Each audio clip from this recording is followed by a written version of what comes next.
Praveen, I wanted to know, have you applied for any product certification for any of these products, ISO standards, or I'm sure there's a lot of building-based standards as well, right? Um, Correct. have you looked into that as well? Yes. There are fundamentally a few institutions that certify this. We have visited all of them. CBRI in IIT Roorkee and BMTCP in Delhi. All these standards currently are made for brick and concrete, right? So all of their even their testing standards and testing equipment also test sample sizes of only this much, right? When our product is 8 feet by 4 feet, there is no qualification method at this point in time in India. So we did take it to the RV College of Civil Engineering, and we asked those lecturers, and many of them are teachers who have been teaching alternative construction materials for 10 years, 15 years, those kind of things. They looked at this and they were very excited. So we put it through some tests there in RV College of Civil Engineering to sort of get an understanding. So even there, what happened is when the panel is like this and we've introduced load, the panel keeps bending. So in civil engineering, in any standard, you have a graph that goes all the way up. You get a breaking point, you see an immediate decline in the graph, and then they call this the peak load of that thing. But in this material, the material is flexible, so it's just going. The graph continues to go all the way up. So when they did not know what to do, then they release the load, and once they release the load, actually the panel is just coming back on its own. Okay. So yeah, so today they don't know how to qualify this now. So the only method to qualify this is to certify this outside of India. In the US and in UK and other developed countries, SIP construction, that is structurally integrated panel method of construction, is a very popular method. It's not, they don't build out of brick and concrete in those places. They largely build out of wood, and the method in which wood is put together is kind of similar to our technology. So they have certain standards already, and that's the place to go. And however, to get a proper certification from them costs about 3.5 crore and takes about 6 to 7 months.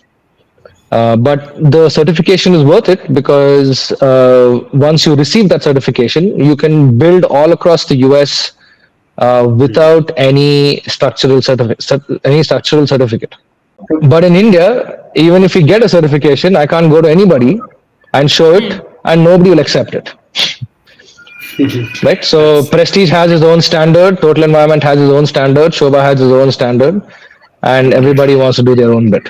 So, and you can see because of that disjointed system, anybody can build in whatever way they want in our country today. So by when you think you will be a threat to the That was my next question. usual construction industry? 5 years, 10 There's years? not enough plastic. There's not, Lots of plastic, I thought. there's not enough plastic.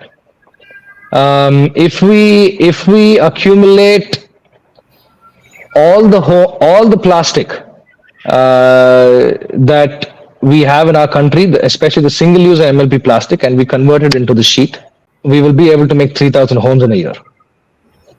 Okay. So can you use the alternative like the rice husk or other things as alternative? See, our target is as we have started to introduce an alternative construction material, our purpose has become a bit larger now. Our purpose now is to resolve the plastic problem of the world, right? So what we want to do is now create small clusters and hand over this technology out to as many number of people as possible, and be able to integrate them to start making this material popular.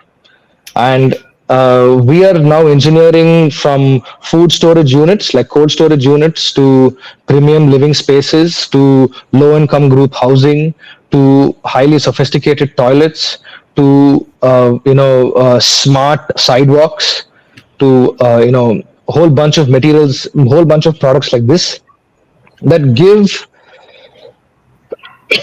what do you say premium demand to this material.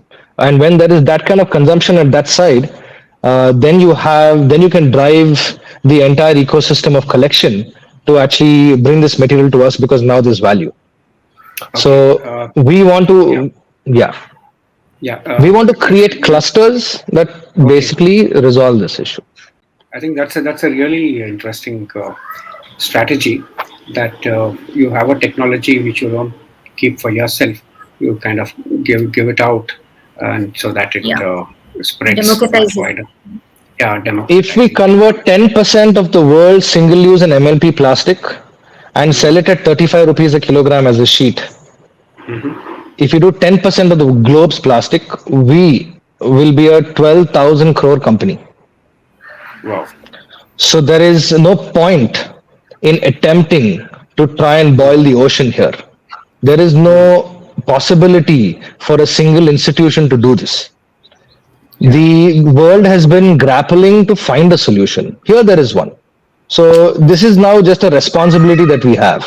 We are not here to try and convert and make a big business out of this and buy summer Mercedes or homes. We've already done all of that stuff and it's already done and dusted. Here we are implementing an institution which ideally has to be a foundation actually, but there is no support for a foundation in our country. Venture Hmm. capital, blah blah blah, is easier easier route to take. But the intention is to basically create a compelling model that Yeah. people will participate.